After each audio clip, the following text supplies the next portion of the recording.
And let's double check to make sure that we are live with the Ideas That Ignite mini summit day one. Had a little bit of technical difficulties in the back end, so bear with me all for a quick second. It's all good. Make sure that we're looking good. I know Shannon Cason's looking good. You look good on this side. Okay.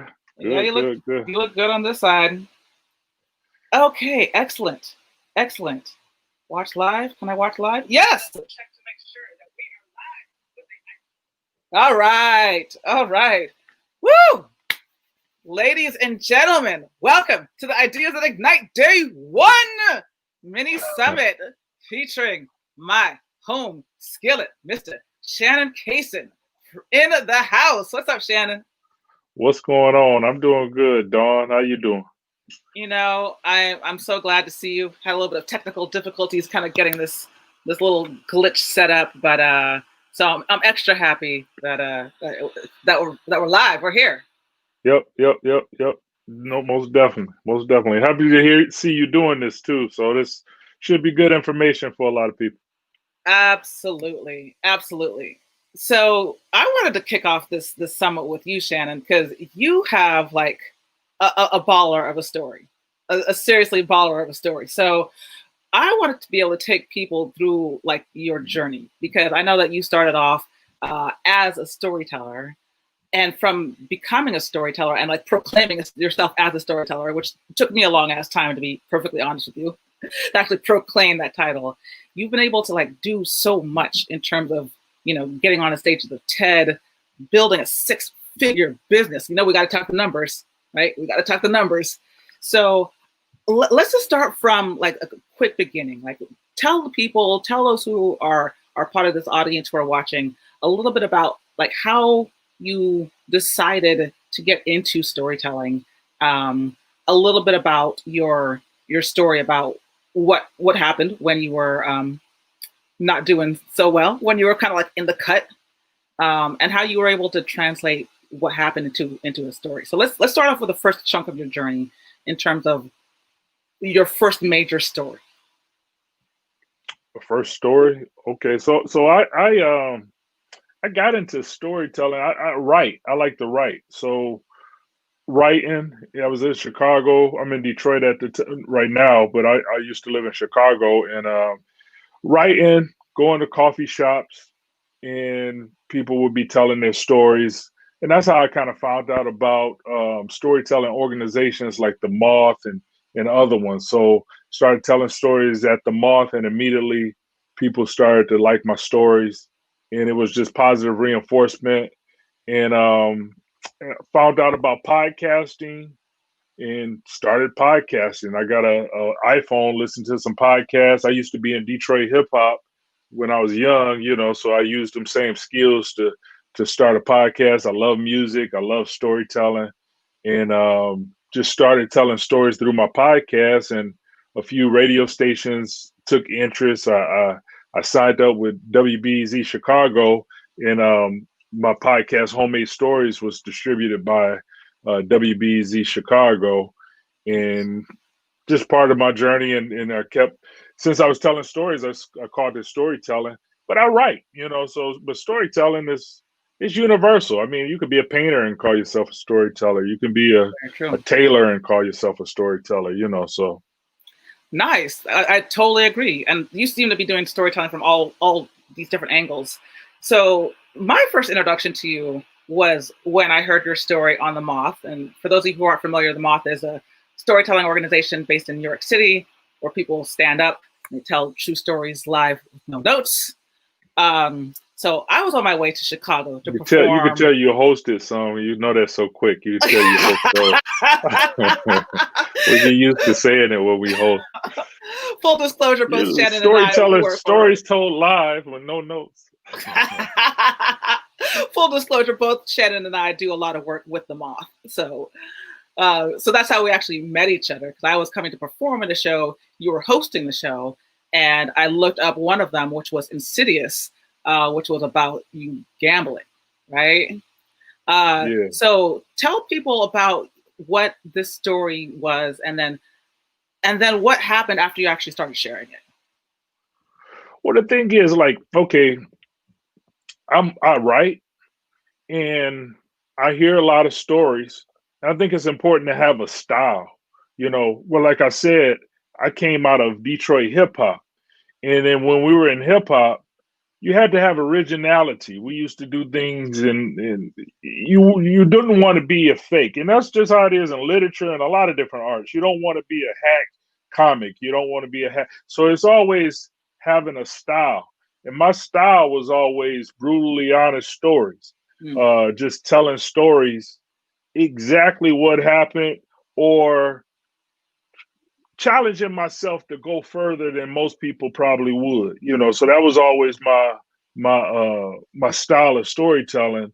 I had have a gambling problem, and had a situation happen with embezzlement and a job and those things. It's all expunged now, but I'm open to talk about it, so because I know it'll help others. So Right. I had have a gambling issue. Worked at a bank, probably the worst place to work if you got a gambling issue, and ended up on embezzlement for an amount of money, and lost it all at the casino, which took a whole turn in life. From a situation like that, you take a whole turn in life. And what I challenged in my storytelling was, talk about this, Shannon, because I mean, this is something that, I wouldn't, it had 15 years had passed, it's 20 years now, probably, or more. But the thing is, it's like, if I talk about it, other people have gone through these similar things, or something similar, or something, or they could see themselves in that same situation. So it's good to tell the story because it could help others. So I always like to have, that's another thing, having a purpose to my story. So not just telling it just so I can shock somebody with the story, but I would be telling my story to other addictions in the audience anytime I told the story. So I might not have been talking to, somebody who might be judgmental. I might not be talking to them. I'm talking to that guy, your daughter sitting next to you, or your husband that you don't know got some addiction that you don't know about, or you that you want to hide and cover up. So I share the story in that light. Got it. So you had a bunch of time then before you had this gambling problem, before you actually took it on stage to share it with audiences wherever. Yeah, and I think that's important.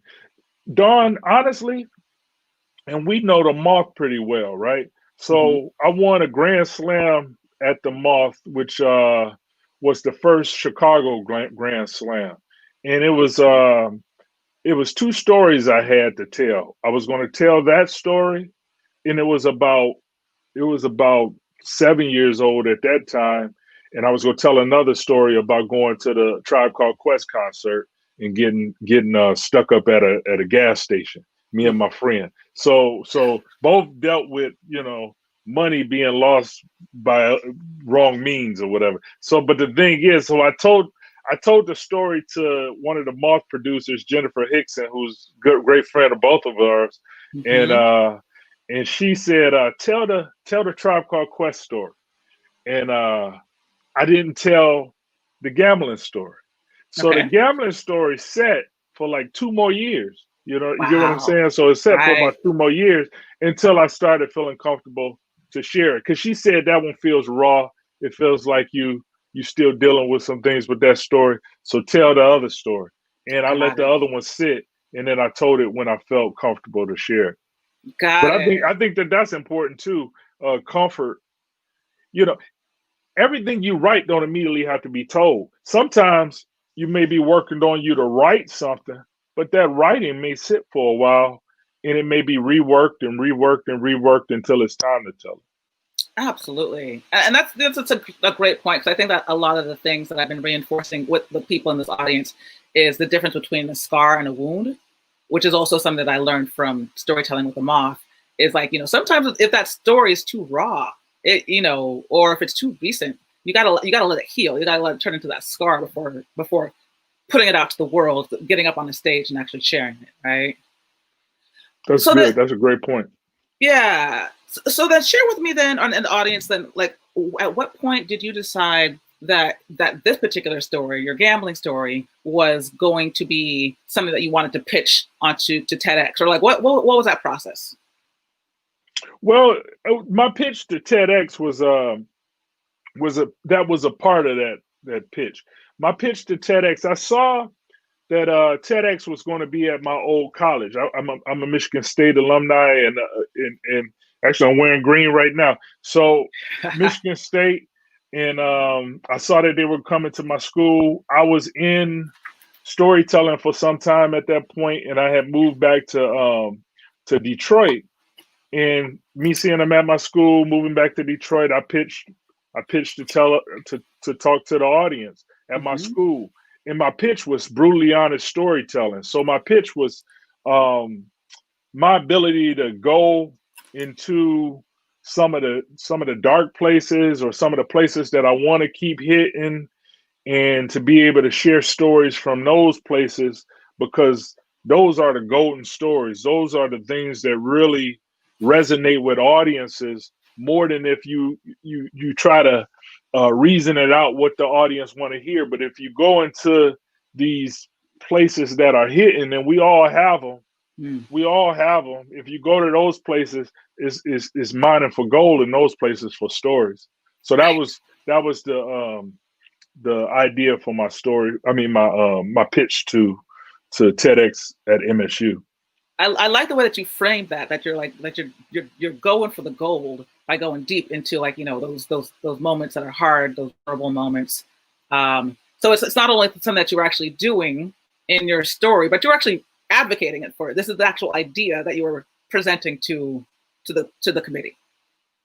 Yeah. So my examples were my gambling, embezzlement story, infidelity in relationship story, child custody story. You take a child custody story. I'm gonna tell you the truth. I'm a dad, so I can't speak from the mother's perspective. But as a dad, it's a lot of dads dealing with a lot of issues that they cover up and hide, in seriousness, and just trying to move on and think about something different because it's too painful for them. So to be able to share those kind of stories, I know it resonates, because I want to hear somebody tell me that story. I want to hear somebody tell me a story about being cheated on or cheated. I want to hear somebody tell me a story about how they dealt with child custody and a bad divorce. I want them to be honest with me about that story, because a lot of times that story, it doesn't get told in a real honest way, where a person could say, I wish I was a better man. I wish I were a better husband. Most times it's, this person did me wrong, but to look at yourself as well and say, I did a lot of wrong, and probably the person did wrong too. But I know I can only be responsible for the wrong I did, Right. And also for sharing the story about what you've done wrong and what you've learned as a result of it, as a father, as somebody who has gone through a gambling addiction, as you say. But sometimes it don't all sum up to what I learned, and that's the honesty too. I think it's a lot of fakeness that goes on with this. I learned, because you talking, you learn, but you at my apartment the next week doing the same thing. You get what I'm saying? Right. Yeah, right. You learn. Right. You learn for that audience. You learn. So I like to even be honest with that, because you could tell a story. I understand the wound and scar thing, but sometimes people are just people. You might be the bad guy in the story. You may be, and I said that in my TEDx. I said, you may be the bad guy. That may be you. Yeah. Brutally honest storytelling. Tell the story for real, because we get this idea like we got to tell the story and we got to end it. I was a bad guy, but now I'm a good guy. That ain't always the truth. That's such a great point. That's such a great point. I think a lot of people kind of worry about ending on like either a happy note or I've changed and now I'm like a totally new person kind of a note. But this is what my shirt say. Look, you got to be you, and accept and the accept the consequences. consequences. That's one of my listeners sent me that from Homemade Stories. You got to be you and accept the consequences. I gotta put that as a banner. I I seen love you. I that. seen you one. Who did you get it from?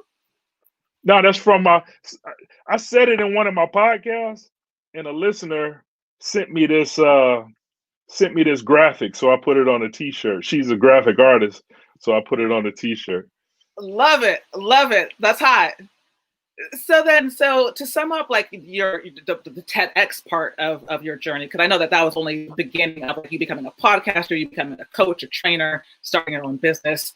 But did the TEDx, your journey, start that whole trajectory of you kind of becoming more into building a storytelling centered business, or did you have the business and the ideas to be a trainer and to be a podcaster prior to your TEDx talk?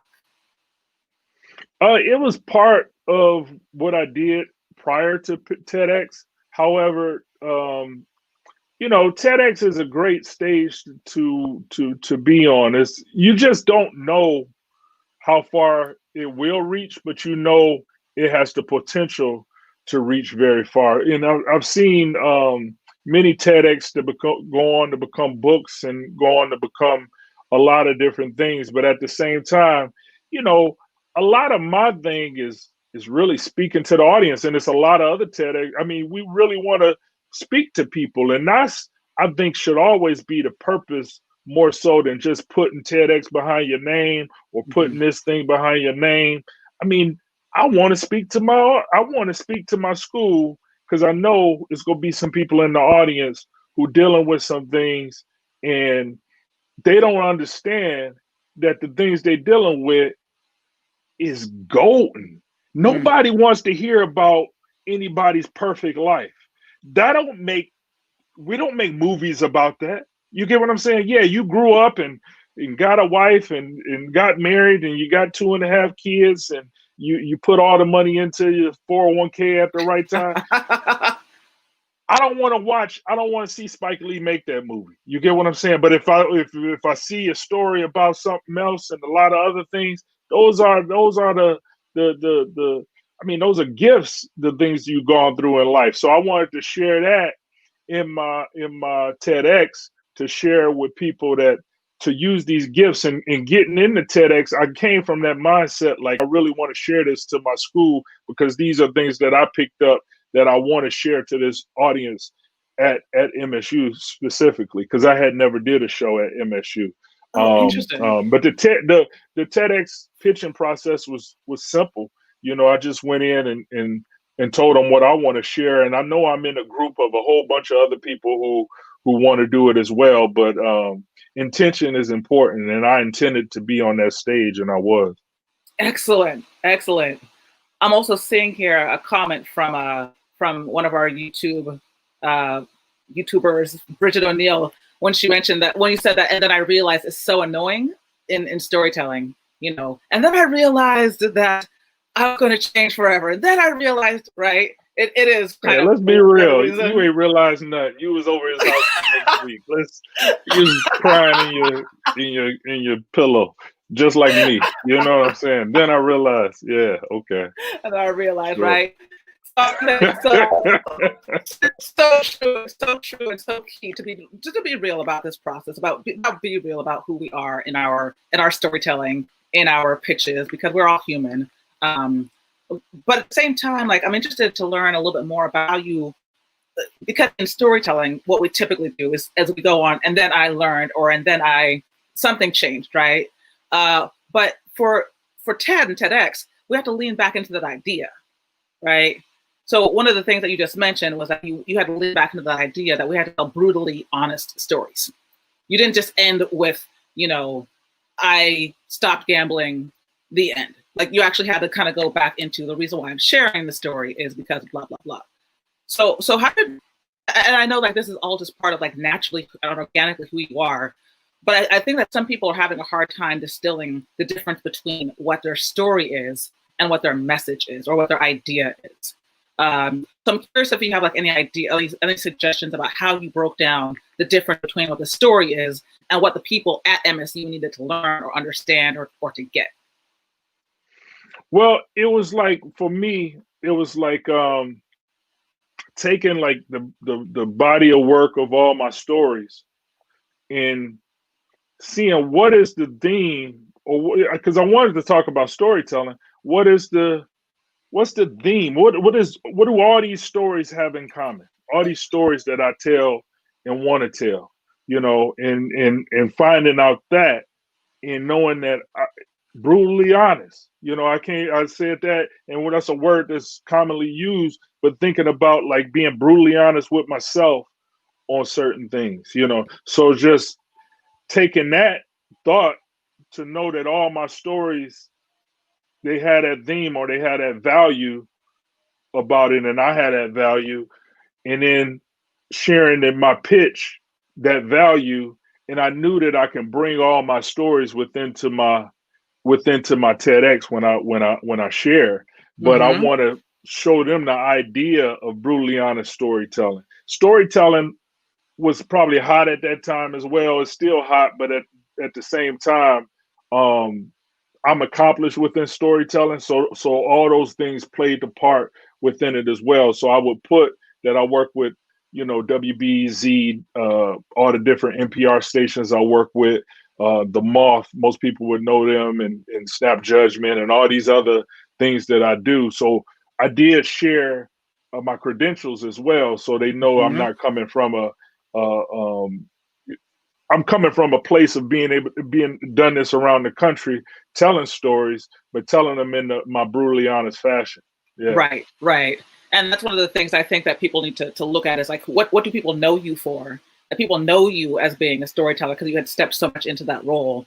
And so the idea that you were sharing was the fact that we need to be more honest and not just be like happy go lucky. And then I realized, but there's actually like, a, a power in being brutally honest with the stories. It kind of sounds like that was your main idea.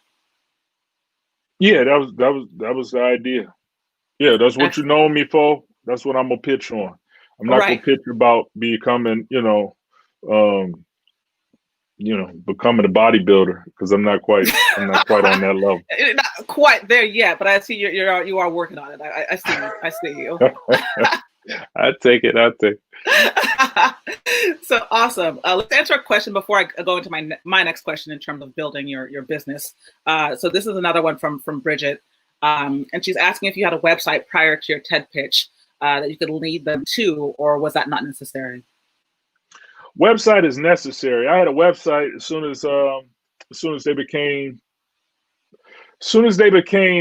costs. You could buy them pretty easily, because I remember early on, like 2005, people would be spending a lot of money on websites, but as soon as I could afford it, I've got a website. So I listened to a podcast of mine from 10, 11 years ago, and I'm still saying the same website address because my name is Shannon Cason, and then it's shannoncason.com. So the thing is, like, I remember that was even a choice, because 11 years ago, I was like, what should I name my website?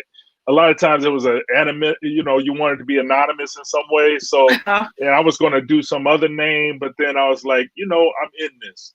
So Shannon Cason. If I'm in it, I'm in it. So I just use my name. So everybody should get their names, and a website, you can have it up in a day, plan it out. You can have it up in a day.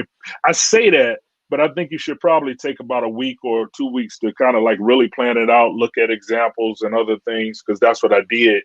But then start your website. So definitely Yeah. have a website. I had a website at the time.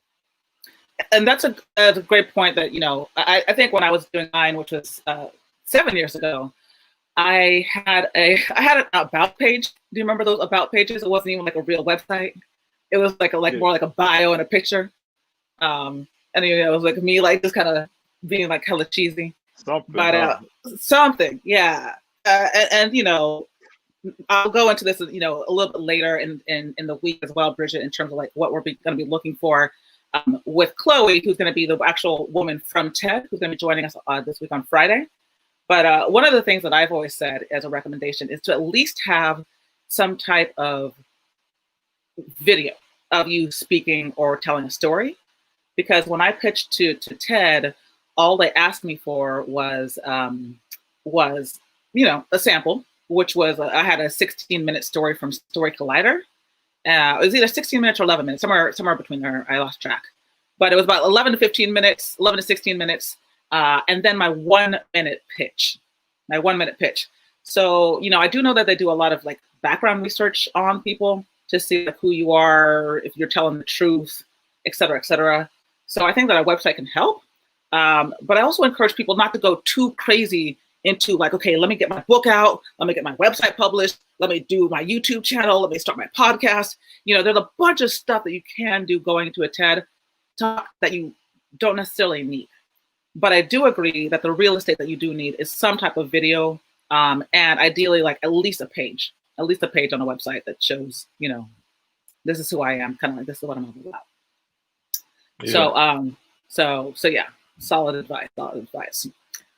So Shannon, I want to kind of talk a little bit about like your business, because you have been like on like a storytelling like mission, and I know that a lot of people in this community are creatives, they're fellow storytellers, they're fellow speakers, but they're trying to figure out like, how do I actually make money with my stories? How do I actually do this? So let me know, like, fill us in like a little bit on your process. Like, what exactly did you do? Did you take classes? Did you like just decide that you were going to find ways to monetize your podcast? Like, what exactly did you do in what order to actually start building up your business?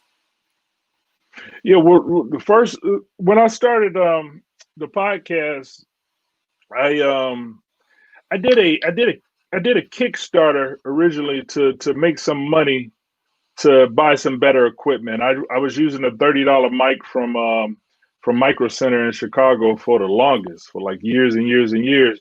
And I was like, well, let me get some better equipment. And I did a Kickstarter. Through that Kickstarter, people knew I was serious about it. And that's what WBEZ reached out.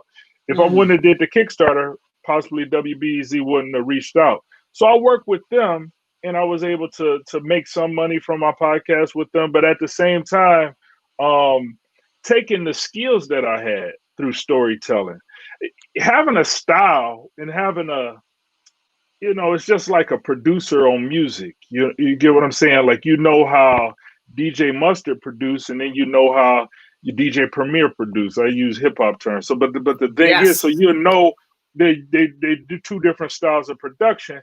But if you're looking for Shannon Cason's style of storytelling, you can come to Shannon. So my style would be a certain style. So I would get reached out to I work with Uninterrupted, which was a LeBron James company that they did podcasts and they do storytelling, clothes, movies, the whole nine. So when it was somebody to refer me over to them, actually somebody with the mark, Meg from the mark, referred me over to them just to help them in some storytelling things. But then it's like other people would reach out to help with storytelling specific things, and I would consult on it. So I would get these consultant deals to go in and work on different things. But also podcasting. I started podcasting myself. I didn't go into like a podcast studio to teach me podcasting. I started from the $30 mic and messing around with Audacity, then other better DAW or digital audio interfaces, whatever things. But I started working with those, but I was doing it myself. So having that knowledge of doing that's a value to a lot of people, to be able to put the right pieces together. And I'm not really that good of an editor. I'm good at seeing who I need, like this like having a big network of people and knowing if I'm working on a project for you, saying to myself, this person will be the best producer for Dawn. This person will be the best writer for Dawn. This person to be the best, so knowing that kind of thing too, having a good ear and taste in that way. So I started working on these projects and putting pieces together for other people, because podcasting blew up like storytelling, and everybody doesn't know how to do it, but I had a knowledge and skill to put the right pieces together. So I've been doing that for the past probably 5 years. I've been doing that far as from a Okay. business perspective and helping people in a number of projects on that. So wait, we're rewind for just a quick sec. So when you did your Kickstarter campaign, what year was that? Say it one more time. Your Kickstarter campaign. That was kind of like the Kickstart for Homemade Stories. Yeah, so the Kickstarter, the first one I did was I think 2014. Yeah. Okay, so 2014, and at this point in time, you have another job supporting you as you're doing your storytelling, or you're Yeah. doing storytelling pretty much on the side, but you Yeah. want to do this That's fun. podcast. Okay, so Mhm. and then how much did you want to raise in your Kickstarter for to start your podcast? $1 million.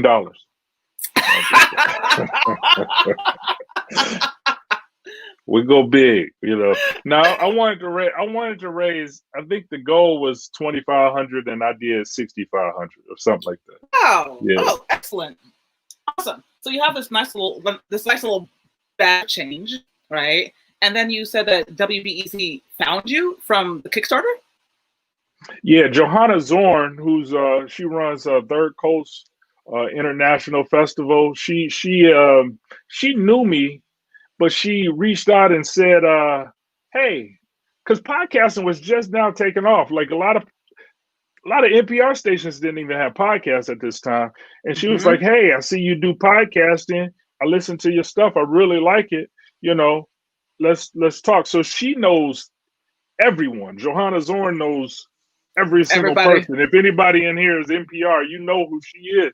So the thing is, she knew I need to know who everybody, she is. and she passed me on to some others. So actually, American Public Media, I think that's what's it called, the one in Minnesota or whatever. They API or yeah APM. APM reached out first. Yeah, and then I didn't end up going with them. So it was another friend of mine, Luis Perez. He said, "Hey Shannon, you do the podcast. APM interested. Maybe WBZ would be interested." So he passed me on to WBZ, and WBZ had me in, and I went with them. So that's how that worked out. I'm gonna tell you, anything that you put out there though, you hear that story probably over and over again. A person did a Kickstarter and they got $10,000, but they got $100,000 from some other person who caught on to it. So when you do something and you put it out into the world, like you win a contest and you go on stage to pitch on a contest and you lose, that don't mean you lost. That just means, you know, a lot of people saw you and somebody else going to take interest in it, you know? You know, I'm so glad that you mentioned this point, and it's so true because I'm just now having like flashbacks to when I was putting on my own show, Barbershop Stories, you know, inside of barbershops, and people asked me how I got my agent, my speaking agent. The agent had found out about the show from a friend who was already on their roster, and he was in the audience sitting, checking it out. Like, you know, we had a packed house at 70 people up in this barbershop in New York City. And afterwards, he comes up to me and he says, you know, like, "Hey, do you do, you know, training, coaching, or storytelling?" I was like, "Hell yeah, I do." At the time, brother, I was charging $200. Yeah. When the agent got me my first deal, it was for $5,000. And I was like, hold on a second. Wait. This is a whole other ballgame, right? So, but that was one example of just doing the work, you know, actually like doing the stories, getting yourself out there. People coming to you because there's other people who are in this ecosystem who are involved who know, you know. And Chloe also mentioned the same thing. You know, Chloe from TED, she mentioned that when she's looking for other speakers for TED, that she goes out to other conferences and other events and says, "You know what, I like this person's presentation style. I like the way that they're going with this stuff." So I think what you just said is gold. Like, you know, like just if you start putting your stuff out there, that, you know, more people are going to know, more people are going to start to join or be interested, and you never know who that might touch, right? And be confident in what you do. What you know you're good at, be confident in it. I sometimes I tell stories and I'm practicing. You get just like a comedian, you know, you get what I'm saying? You go to a club and you just trying out something new. You just try because you wasn't paid for it or whatever. So you just trying some new stuff, you know, and then a person to say, "Oh, that was, you know, it was all right," you know. But then I know when I need to bring it, and when I need to bring it, I'm talking to somebody in that audience. I'm not just going up there saying, "Oh, I'm gonna be great and I'm gonna do this." I know my way is through purpose to talking to somebody. So if I know I spoke to somebody, I spoke to a lot of people, and that's the whole thing. I was talking to somebody recently, and they was talking about a Maya Angelou quote, talking about some, I don't remember the quote, but it was just like, "Be memorable." Be Mm. memorable in what you do. If you people remember how you made them feel, or something like that. She said Yep. in a quote, people will remember how you made them feel. So want people to feel something, and that's even in my storytelling, my podcasting. You listen to homemade stories. I intentionally want you to call your grandma after you listen to this episode. I intentionally want you to think about your life and think about how you treat your daughter and through this episode intentionally. I want you to do something different after you listen Mm. to this. Challenge yourself just to do something crazy. You're Go to trying to make us feel yeah. whole and feel wholehearted by But listening I'm to your thinking homemade about it. stories. I'm intending on that. I have an intention, and that's with storytelling as well. Some people just write stories just to say pretty words, but then I think when you read a book in a novel and it's really stick with you, that author had an intention for that book. He wasn't just writing just to make it, him or her wasn't just writing just to make it some pretty words or whatever.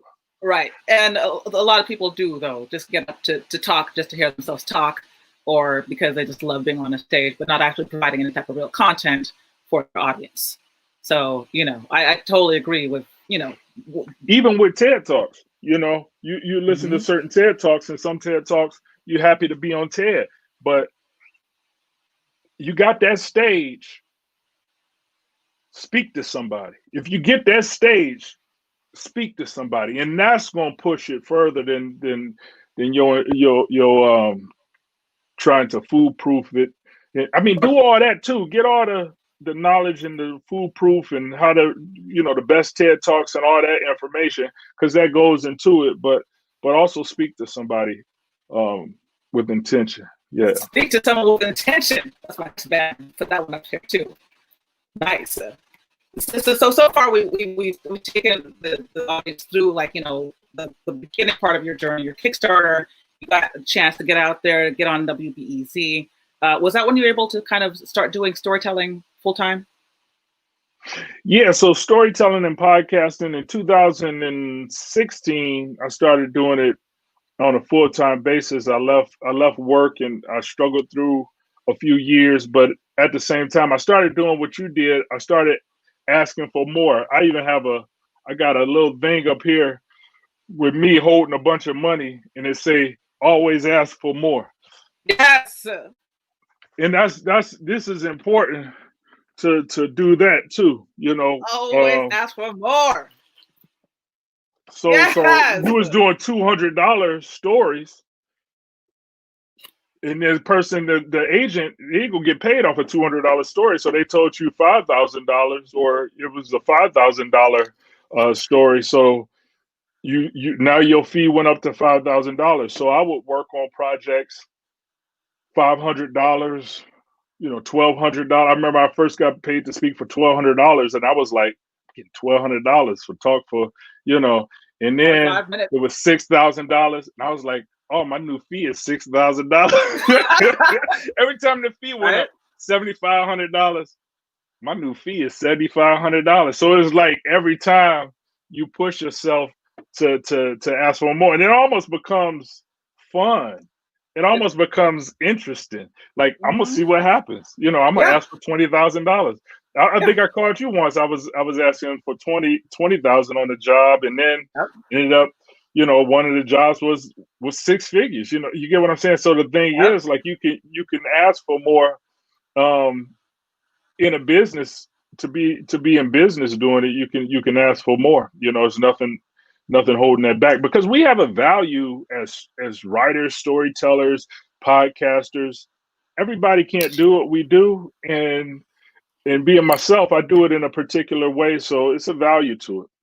Absolutely. I'm so glad that you're saying that, because I think that I first had to learn my own value as a storyteller, as somebody who can communicate my values or teach others to do so as well.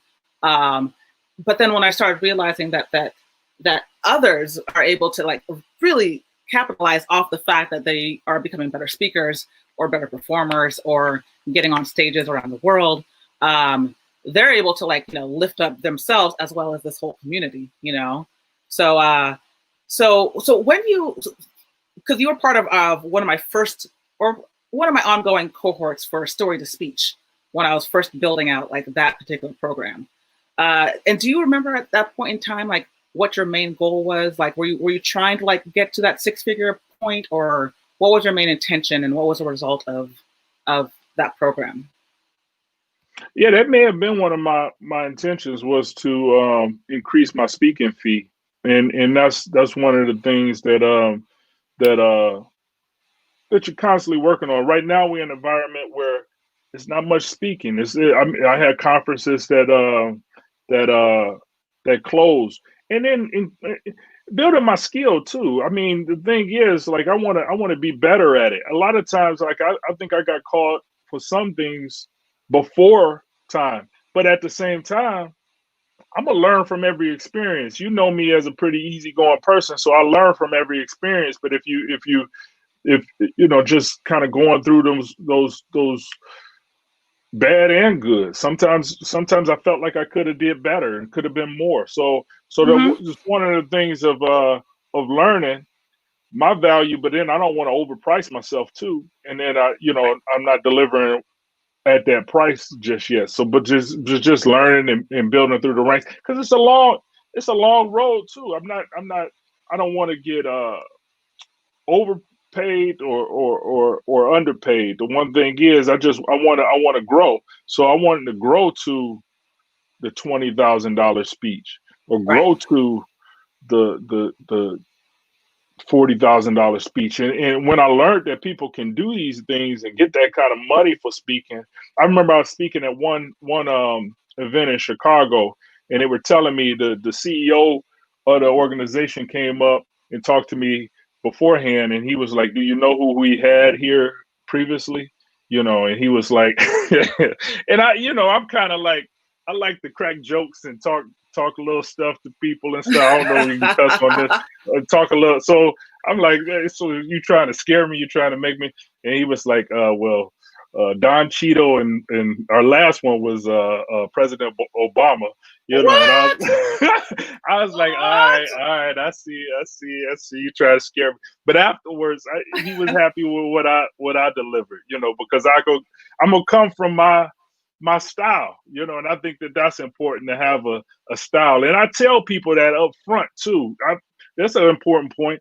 I tell people up front that if you're looking for the super corporate guy, I'm probably not him, but if you're looking for like brutally honest storytelling, or somebody coming from a different point of view, from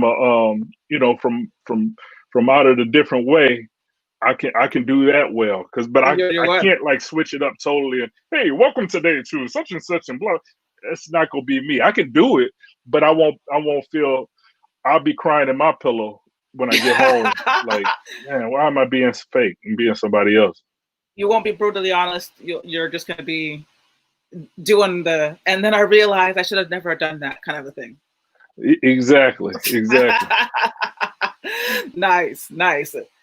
So tell people how you delineate, like, what are your different lines of business as a storyteller, and which ones do you love doing? Which ones are just kind of like mundane, and which ones actually bring you like the most money?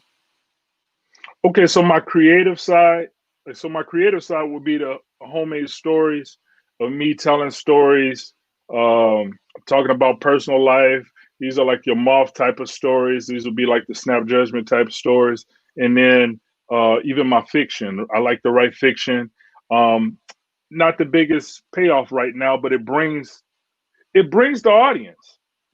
Other people wouldn't know me except through homemade stories, So then the other thing would be like producing stories for other people. I'm working on a project right now called In Good Co Detroit.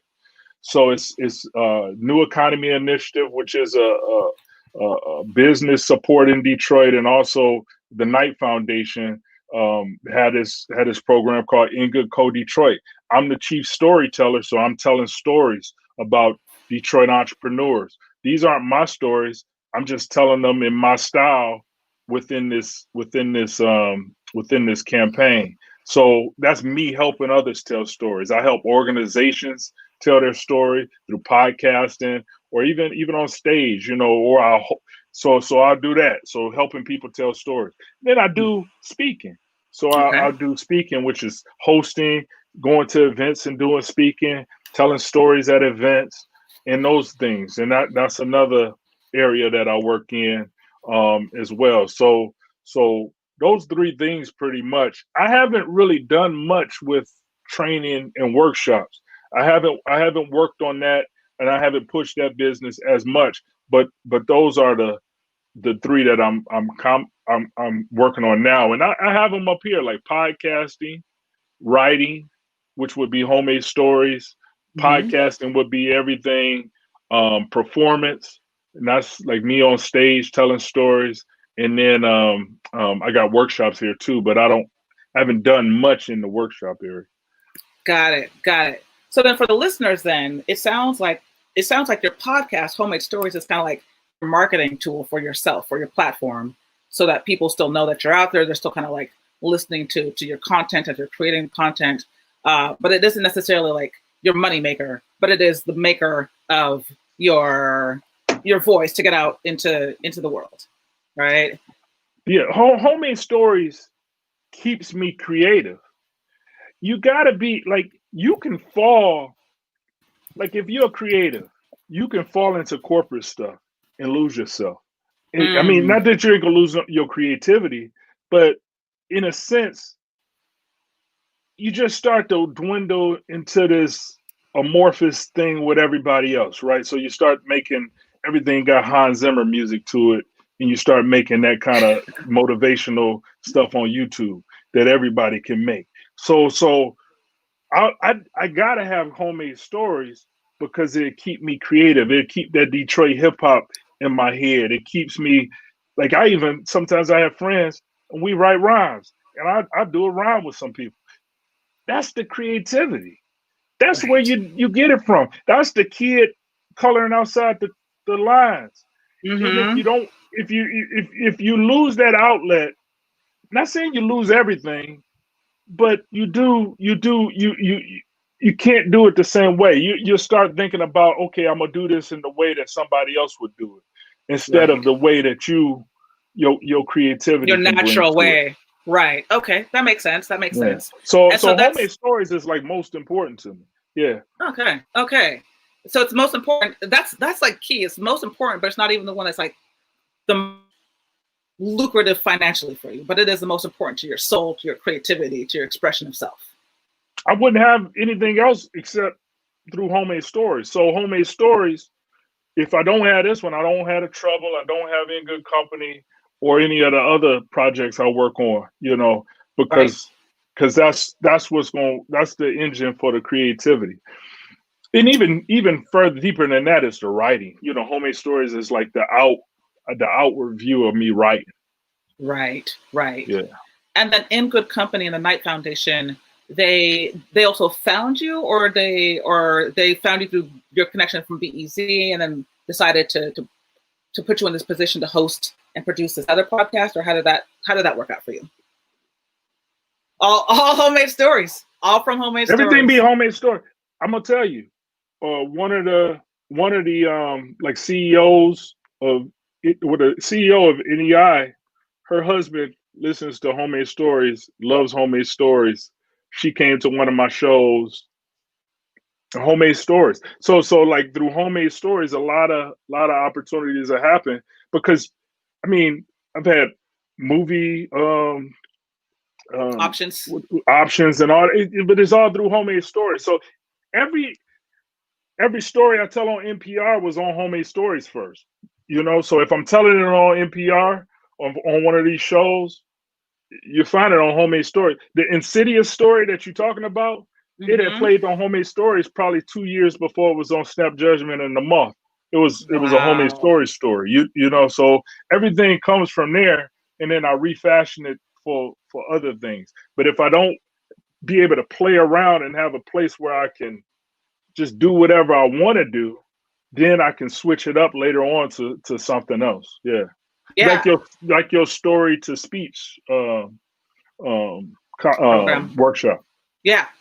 Absolutely. Man, I hope the people who are listening are like those who haven't considered starting a podcast or sharing a podcast or getting on stages. I'm hoping that this like lights up some inspiration, because obviously you can do a lot from just like getting yourself out there and kind of also owning your content, owning what it is that you're trying to put out in the world. It sounds like that sounds like a big key to your own success is actually just. And another thing that I'm taking away from this conversation is like you just kind of started. You didn't like go through a long time of like waiting. You saw something that was interesting. You jumped on it. You were like, this is what I want to do. This is how I'm going to express myself.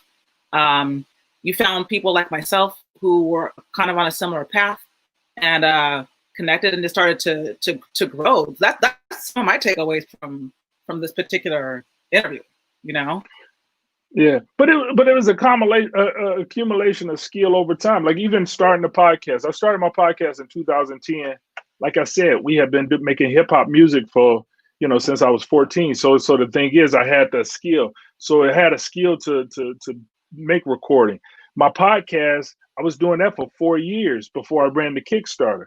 So I ran the Kickstarter, and then I found more success through WBZ. So although it sounds like I just started, but at the same time, it did take time, but it was just intention on what I wanted to do. Like I want to speak, like I watch people speak at these huge conferences where the stage is like, 20 feet stage or however big stage, that might even be like stages like huge and big old screen behind them and I saw Michelle Obama speak at something and I would say, I would love to see myself. I saw the stage you were on at TED. That's a beautiful stage. I love to be on that kind of stage. So just knowing that I want to do those types of things, but bringing those elements to my repertoire as I'm growing in storytelling. So I would love to do $20,000 shows and $50,000 shows, and if you talk about from the money standpoint, I love to do that, and knowing that I'm headed on that road to be able to do that, and what do you need to do that? Okay, I need books and other things to build that audience. But right now, I know my audience too. Like I have value as a niche, as a niche, and I got a certain thing that I do. And that's one of the things I would say is important too, because I would see people change. We teach storytelling sometimes. Don't necessarily change. Bring out you. Bring out the best you. Find those things. And you can only learn that from doing it more and more. I look at a lot of stand-up comedians, and you got to go on stage. You got to fail sometimes. I see this. People don't want to fail. If you fail in front of people, that's the most helpful thing in the world, to bomb. You bomb, you don't want to feel that again. But if you scared to bomb, you be careful all the time. Everything will be just like somebody else because you being careful. But if you bomb, you tried something different, huh? You did something different, you bombed. That don't necessarily mean what you did wasn't right. It just means that you got to work on it a little bit more. But if you're scared to bomb, you like, I'm not going through that. I'm gonna go do the most normalest moth story in the world. And then I realized that such and such, you go do that. But if you say, you know what, I'm gonna go out here and I'm gonna do something totally different. I'm gonna make everybody in the audience hate me. And you go on stage because you're telling this story or something, everybody's gonna hate me. And you end up, everybody love you and everybody look at you like, dang, why didn't I think to do that? I'm doing the same, everybody they're like, oh, they came from a different perspective, So I think that's important to push yourself. Like even in this TED talk, you go listen to 100 TEDs to do your TED. I don't think you should do that. I think you should go listen to pastors. You should go listen to some old time radio stuff. You should listen to speaking on the ends of soul music or something when they doing their talk to the lady on the end of the soul song. Yeah, baby, such and such and blah blah blah. Listen to that. I don't listen to a I bunch of like that moths voice. before I do a moth. Why would I do that? I want to sound like everybody else who did the moth. I could go listen to comedians and other stuff that I want to listen to. To bring those things into your storytelling and into your TED talk or your speaking. If you bring those other elements into it, people will be wow. It'll lead an audience with even more. That's how you woo with the ladies and the audience. Now I'm seeing you, Shannon. I'm gonna tell you the truth. I do all that. I do all that. I'm gonna look at how even in interviewing. I was telling a friend like this. I talk when I'm doing interviews, and this could be man or woman. I'm talking almost like I'm a date, like I'm almost interested in them. You know what I'm saying? Like I'm interviewing them, but I'm talking to them like almost like we got wine glasses and all that kind of stuff.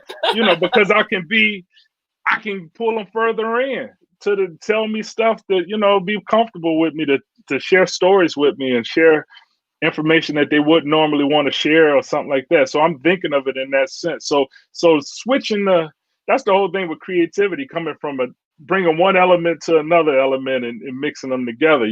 So bringing like different kind of things together. So that's what I believe for us with storytelling. A lot of my stories are written based on whatever literature I was reading at the time. I was reading. I remember I was reading a Bret Easton Ellis novel, and I wrote a story, and that's how my story was told. It was told like I was walking in present tense, and everything was happening at the same time all around me, and it was from a book I was reading, but it resonated with the audience. But it was different from other storytellers because I'm not telling it based off of another storyteller as my point of reference. I'm basing it on a sermon I heard from 1970s from some Southern Baptist guy I'm telling that story. He's my inspiration for this story. Yeah. Love that. I love that. It's epic. And now I'm starting to see your ways. We'll have about another 5 minutes or so before we wrap up. But I do have 2 more questions for you that I'd love to hear a little bit more about. The first one is you mentioned your writing of your show of homemade stories. So when you say write, you write write? Like, so we have writers in this group, but then we also have people who write for oral, they write for podcasts, they write for stories, and people say that we talk differently than we speak. So when you're talking about writing, you're talking about writing for oral, like, do you actually write out your stuff first, or do you kind of talk it out and put it into a machine? Like, how do you actually do your stories? Well, I write like I talk. I read a book once and it was saying write as you talk. I don't remember the author, but if you probably put write like you talk or write as you speak or something like that. I read a book. I was probably a teenager when I read that book, or in my early 20s, and I remember always wanting to write that way. Even my emails, I hate reading emails in this, it don't sound like a human. So I like more human writing in all ways. So even when I send an email, somebody will be like, "Oh, it sounds like you," because you kind of. So I write like I talk.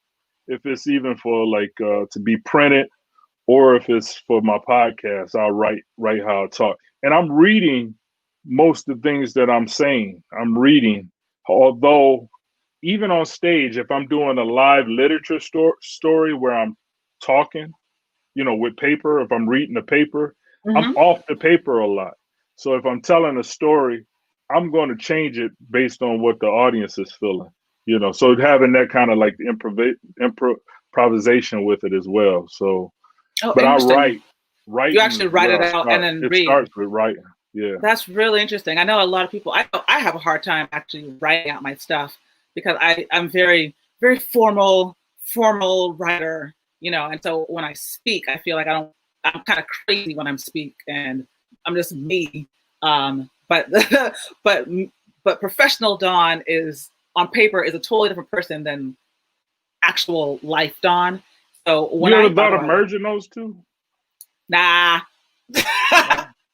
No, just kidding. No, I've tried. I really have tried, but I feel like sometimes I need a code switch when, especially when being in front of a corporation.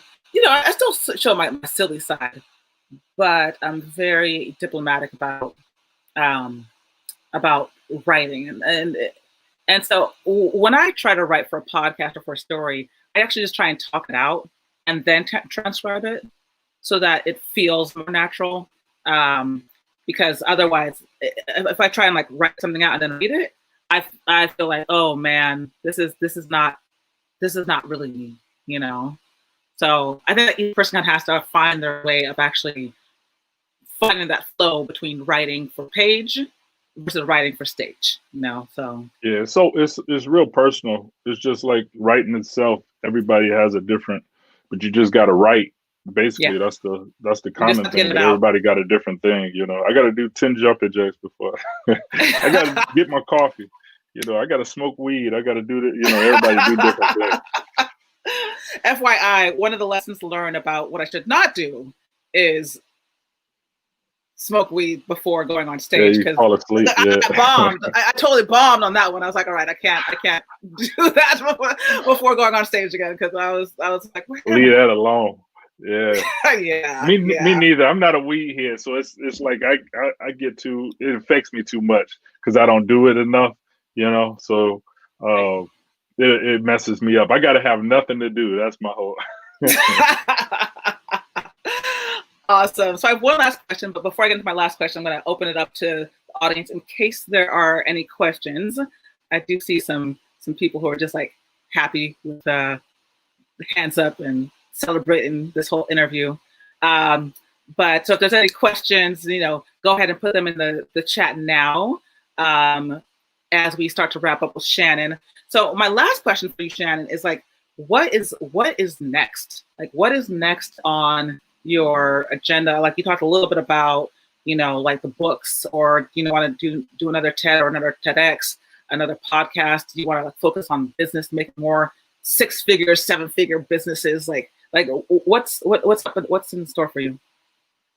I went on a road trip a few weeks ago, and I went on a long road trip because COVID or whatever, and just kind of like drove to the Grand Canyon. I drove everywhere. I drove almost to your area. Like I was in California and a bunch of different places, Utah and Phoenix and Texas, and then when I was on the road, I was having some revelations. This is like the midlife thing. Start thinking about what you want to do, and I want to get back into um, my writing. So not specifically homemade stories, but just like my original. What was told to me was like, um, the first thing that I purposed to do is still there. Like everything that I wanted to do, as far as with writing and uh, even fiction and more personal nonfiction stuff. So